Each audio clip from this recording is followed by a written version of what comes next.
Muito provavelmente, se você chegou nesse vídeo, é porque você se deparou aí com um nódulo, algum caroço na região do testículo e está extremamente preocupado se pode ser um câncer ou não. Se é isso, fique aqui que a gente vai tentar trazer luz aí para você.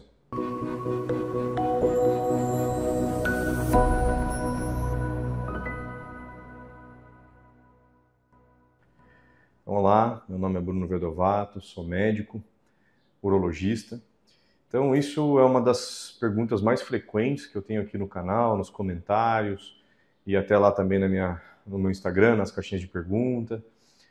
Então, acho que primeiramente vale a pena a gente só falar um pouquinho a respeito da anatomia ali da região escrotal, né? Então, existe ali o escroto, né? E ele abriga os dois testículos, tá? E a gente tem que também entender que na região escrotal não há somente os testículos, existe uma outra estrutura chamada epidídimo e que muitas vezes é alvo de confusão. O paciente às vezes sente o epidídimo ou às vezes uma bolinha, um cisto no epidídimo e acredita ser do testículo, por não saber que existe essa outra estrutura, tá? Então a gente tem os testículos e na região posterolateral, que a gente fala, né, lateralmente um pouco atrás dos testículos, a gente tem uma estrutura que forma um C abraçando ambos os testículos, que é o epidídimo, que então vai ter uma cabeça e uma cauda, e esse epidídimo ele se continua no que a gente chama de ducto deferente, que é uma estrutura que vai até lá o nosso canal da urina, por onde, através dos ductos ejaculatórios, a gente ejacula, né? Sai ali o esperma, que é produzido ali em boa parte pelos testículos, e boa parte da sua composição também é feita pelas glândulas do trajeto, inclusive a próstata, e é armazenado nas vesículas seminais que ficam lá nas proximidades ali da próstata, tá? Então, a gente tem o escroto, são dois compartimentos separados, testículo direito e esquerdo, e uma série de condições podem aumentar o volume dos testículos, tá? Então, hoje a gente vai falar um pouco do câncer de testículo, de fato, né? Quando que a gente tem que se preocupar, como é que a gente, muitas vezes, chega nesse diagnóstico, tá? Então, primeiro, com relação a fatores de risco. Geralmente é uma doença que acontece no adulto jovem, naquele paciente de 15 a 35, 40 anos, tá? E a principal forma de apresentação é um aumento de um caroço, um aumento indolor, uma parte endurecida do testículo que, na grande maioria dos casos, não gera uma dor mesmo, ou às vezes só um incômodo, uma sensação de peso no testículo, ou uma área realmente ali endurecida no testículo, e não, lógico, no epidídimo, tá? Então, idade, estar nesse meio tempo de idade é um dos fatores de risco, história familiar também é um fator de risco, o fato de ter tido na infância criptorquidia, ou seja, é aquele testículo que não nasceu na bolsa, né? O testículo, ele, lá na vida ainda intraútero, ele está no abdômen e durante a gestação ele migra para o escroto, né? E tem alguns meninos, e acontece principalmente naqueles que nascem prematuros, que ele pode não chegar ali na bolsa, né, na bolsa testicular, e parar no trajeto, tá? E essa condição, mesmo que corrigida, tá, é tida como um fator de risco para câncer de testículo, tá? Então, qual que é a orientação prática que a gente tem que ter, né? Lógico, havendo alguma alteração local, é lógico palpar, né? O paciente não tem obrigação nenhuma de conseguir diferenciar essas estruturas, mas se você percebeu alguma nodulação, algum caroço, e ele está mais endurecido, está esquisito, está diferente, lógico que próximo passo é você agendar uma consulta, seja com um clínico ou mesmo um urologista, idealmente com um urologista, para ele também te examinar, te esclarecer se é no testículo esse nódulo, se é no epidídimo, se é mesmo um nódulo, um caroço, ou é um cisto, tá? Ou é um aumento global ali daquele lado do escroto, né? Que pode ser uma hidrocele, por exemplo, tá? E aí, muitas vezes, o próximo passo é realizar um ultrassom, né? Uma ultrassonografia aí com ou sem Doppler, né? Doppler é quando a gente usa um artifício ali do aparelho de ultrassom para avaliar como é que é a vascularização daquela estrutura que está sendo estudada, para ver se for um nódulo, se tem vascularização ali e tudo mais, tá? Então, passo inicial em casa é tentar identificar essas estruturas, né, onde que está esse nódulo, tá? Mas é lógico que o próximo passo seria procurar ajuda médica para, de fato, fazer o diagnóstico, né? E então o diagnóstico no ultrassom, geralmente ele vai individualizar ali né, do que se trata, se é uma hidrocele, que é vista como um líquido ao redor do testículo, ou se é um cisto no epidídimo, seja na cauda ou na cabeça do epidídimo, que é um achado benigno na grande maioria dos casos, tá? Ou se é realmente um nódulo sólido e hipervascularizado, que é a forma como é descrita no ultrassom, de um câncer de testículo, tá? E aí, baseado nas suas características e tudo, né? Geralmente, via de regra, qual que é o conceito que se tem? Todo nódulo sólido, com essas características que eu descrevi no testículo, até que se prove o contrário, é um câncer de testículo, tá?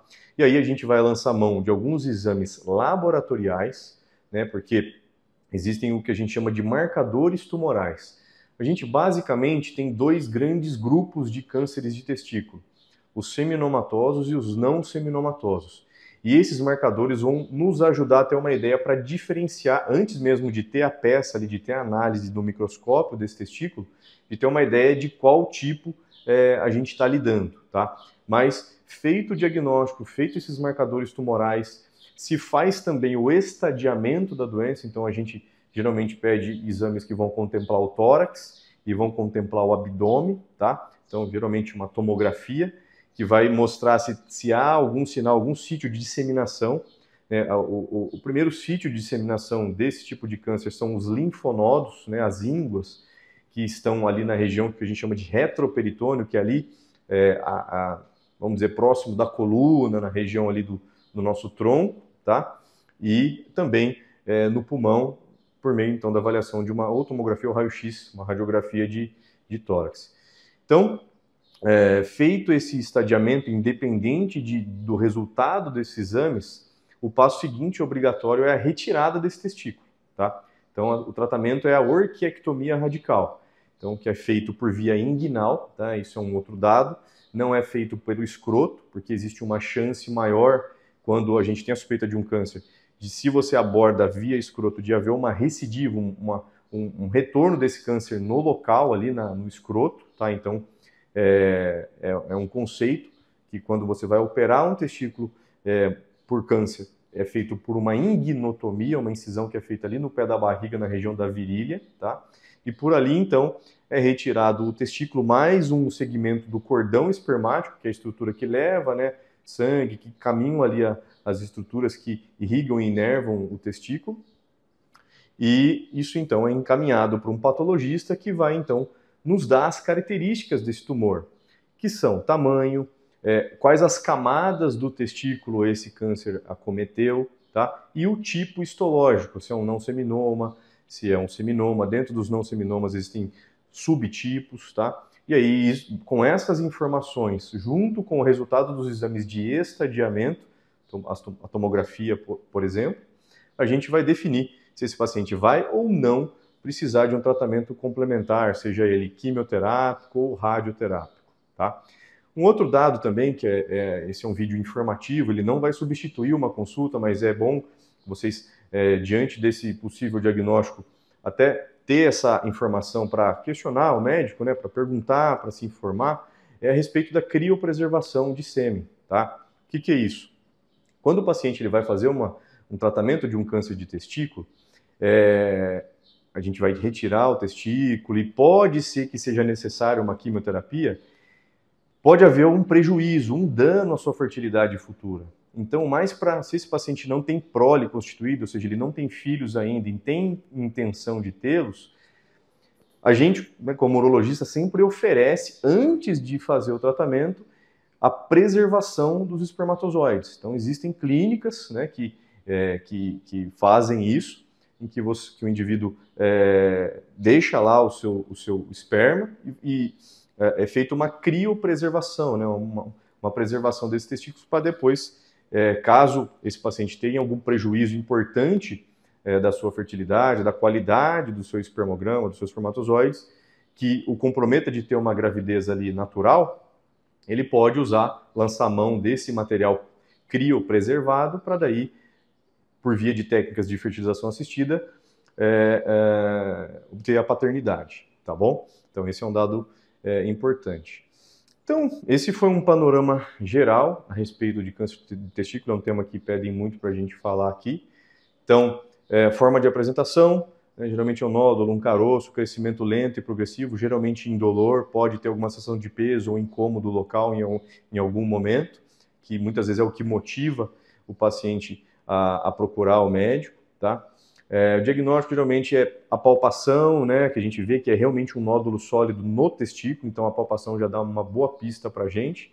E aí a gente complementa com ultrassom, né, do escroto ali, dos testículos, e aí os exames de estadiamento, e aí o passo inicial no tratamento, que é a retirada cirúrgica do testículo para definição de todos os critérios que vão determinar como vai ser a continuação do tratamento. Tá bom? E uma notícia boa, assim, hoje, tanto pelos artifícios diagnósticos que fazem a gente estabelecer um diagnóstico precoce, quanto as alternativas de tratamentos quimioterápico, radioterápico, a chance de cura, né, é altíssima, independente do tipo histológico. Lógico que tem alguns tipos que são mais agressivos, mas se feito o diagnóstico no momento oportuno, a chance de cura ultrapassa aí os 90%. Então, é uma doença hoje que, felizmente, a gente consegue ter um alto índice de cura. Esse paciente, mesmo que retirado o testículo, ele vive normalmente com outro testículo que ele vai se tornar, que a gente chama vicariante, ele vai muitas vezes aumentar de tamanho para suprir a necessidade que esse paciente tem tanto de produção de espermatozoides quanto de produção hormonal. E um outro detalhe, né, que eu acho que é válido também, muitos pacientes, às vezes, depois de uma cirurgia dessa, podem ficar incomodados com o aspecto estético. E hoje não, há muito tempo já existe próteses de testículo que vão devolver a anatomia natural, homogênea ali, de um escroto normal, com os dois testículos. Tá? Então, existe também essa possibilidade para aquele paciente que ficar incomodado de ficar com a bolsa ali vazia, né, com apenas um testículo. Tá bom? Então, espero que eu tenha respondido as principais perguntas sobre esse tema, tá? E deixe aqui nos comentários se ficou alguma dúvida a mais. E, né, como sempre, se inscreva aqui no canal, deixe aí sua curtida, ajuda muito a gente. E também me siga lá no Instagram e Facebook para mais conteúdos como esse. Um grande abraço e até o próximo. Tchau, tchau.